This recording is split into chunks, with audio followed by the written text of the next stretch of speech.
아파트, 당첨된 아파트 얘기부터 좀 해볼게요.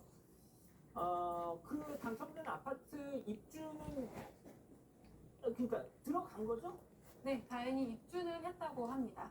강 씨의 부모님의 도움을 받아서 잔금을 해결했고 새 집으로 이사까지 모두 마쳤다고 하는데요.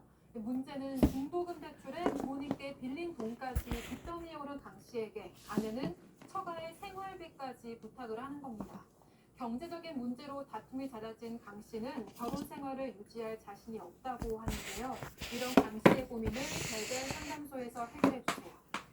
알겠습니다. 지금 우리 가족 여러분들 벌써 또 어떤 분이 그러시네요. 뭘 물어? 그냥 이혼해. 뭐 이런 아닙니다. 저희 이혼 장려하는 거 아닙니다. 오해하지 말아주세요. 자, 좀 한번 좀 진지하게 한번 고민을 해보죠. 아파트 청약은 결혼 전 당첨이 된 거고 신혼 살림은 당시 그러니까 남자가 살던 집에서 시작을 했으니까 야 이거 안에 사람은 숟갈로도 먹어도 되는데 숟가락으로 퍼먹어. 보라야, 이걸로 먹으면 안 될까? 응, 이걸로 이렇게 먹어봐. 해봐. 에이, 손이 편해요? 잘 먹네, 우리 딸. 그 아내는 중소기업에 다니고 있어서 월급이 그렇게 많은 편은 아니었지만 사업하는 아버지 도움을 받아서 경제적으로 어려움은 없이 지냈다고 하고요. 아파트 잔금도 아버지께 도움받기로 했기 때문에 크게 부담을 느끼지 않았다고 합니다. 당시도 중도금의 일부는 대출을 받았을 텐데 잔금에 대해서는 추가 대출을 안 받아도 된다고 생각하니까 부담감을 크게 덜 수 있었다고. 요즘 그 미혼 남녀 이 설문조사를 해보면 왜 결혼을 안 하느냐 1위가 집 마련. 근데 이 커플 같은 경우는 일단 그건 넘은 거 아니에요. 사실 굉장히 럭키하다라고 생각하는 행운 좋은 어떤 그 환경이었다라고 이야기할 수 있는 거죠. 사실 아까 전세 보증금 그래야 숟가락 이용해서 먹어볼까? 이렇게 해서 이렇게 먹는 건 어떨까? 신혼 초에는 굉장히 좀 이렇게 잘 먹네. 안정된 생활을 했다고 합니다. 이 안에 과거에 이제 좀 승리를 좀 이렇게 연애하다 보면 볼 수가 있잖아요. 그래서 과거에 좀 이렇게 네, 잘 여유 먹어. 있게 이렇게 돈을 서로 쓰는 모습을 예쁘네. 잘 봤지만 먹네. 결국 그 돈 쓰는 모습, 그 담임 그 능력하에서 딸이 그 돈을 쓰는 모습이었기 때문에 크게 문제될 거는 없다라고 생각을 했는데 이제 앞으로 우리가 이야기할 이 대목에서 과연 이 여성이 했던 행동들을 우리가 어떻게 받아봐야, 어떻게 생각해야 될지는 좀 고민해봐야 될 것 같아요. 맛있었어? 엄마가 내일 또 그런데 해줄게. 돈 문제로는 최소한 걱정이 없을 것 같았던 이 강씨 부부가 결국은 이 돈 문제로 서서히 불화가 시작이 된다는 거죠.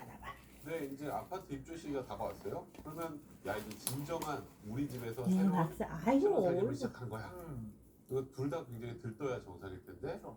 강 씨는 굉장히 기분이 좋은데 아내는 자꾸 그 얘기를 하려면 피해요. 왜 이렇게 피하지? 그래서 이제 마음이 좀 급해져서 이제 장인어른 장모님하고 같이 이제 식사를 하는 자리에 이 주택에 대해 이 아파트에 대해서 이제 잔금 관련된 얘기를 이제 꺼냅니다. 예. 근데 여기서 장인이 이렇게 얘기를 합니다. 내가 언제 잔금을 도와주기로 했나? 난 그런 적이 없네. 이렇게 얘기를 하는 거예요. 그리고 내가 지금 사업이 어려워져가지고 부도 위기여서 살던 집도 처분해서 지금 이사 준비를 하고 있는데 내가 어떻게 그 잔금을 보태나? 이렇게 얘기를 한 거예요. 여기에 이제 아내가 사실 당신한테 너무 미안해서 내가 도저히 말을 꺼낼 수가 없었어.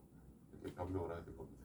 아니 장인 되실 분도 말씀을 저렇게 너무 직설적으로 하시면 어떡해요. 물론 사파에서 그렇게 표현을 했던 것이겠지만 자, 이 소장님 일단 자신의 친정이 경제 사정이 갑자기 이렇게 가세가 기울고 그러면 뭐 말을 쉽게 꺼내기는 어렵긴 했겠네요. 네, 신혼인데다가 또 워낙에 경제적으로 여유가 있게 자란 고마워요. 또 연애 시절 사랑을 때도 올려줬어요. 정말 이렇게 씀씀이가 컸기 때문에 잠깐만. 더 자존심이 상할 수 어이구. 있죠. 맨 처음부터 그 어려운 점을 공개를 하고 만난 커플은 아니었으니까. 그래서 이제 아내한테 왜 얘기를 안 했냐라고 얘기를 하니까 차마 입이 떨어지지 않다. 미안한 마음도 있었고 창피한 마음도 있었고 그리고 앞으로 어떻게 해야 될지 전혀 정해지지 않은 상태에서 얘기만 꺼낸 채로 어떻게 해야 될지도 잘 모르겠고 그래서 얘기를 못했다라고 얘기를 했는데 갑자기 강 씨가 이 아버지와 어머니가 있는 상태에서 잔금 얘기를 하니까 본인도 굉장히 당황했다라고 얘기했다고 합니다. 자, 아파트 어떻게 됐어요? 청약하고. 다행히 잔금 추가 대출을 받을 수 있어서 강 씨가 대출을 받아서 잔금을 치렀고 새 그렇죠. 집에 필요한 가구나 가전 등도 다 사서 이사까지 했다고 합니다. 그러니까 아내는 미안함과 고마운 마음에 남편 눈치를 보는 모습이 굉장히 역력했지만 그랬겠죠. 강 씨는 대출금을 함께 갚아나가면 된다고 생각했기 때문에 아내를 이렇게 탓하진 않았다고 합니다. 그렇지만 장인의 엄마 사업이 줄게, 어려워졌다는 잠깐만. 사실을 좀 미리 말해줬으면 하는 서운한 마음은 있었다고 합니다.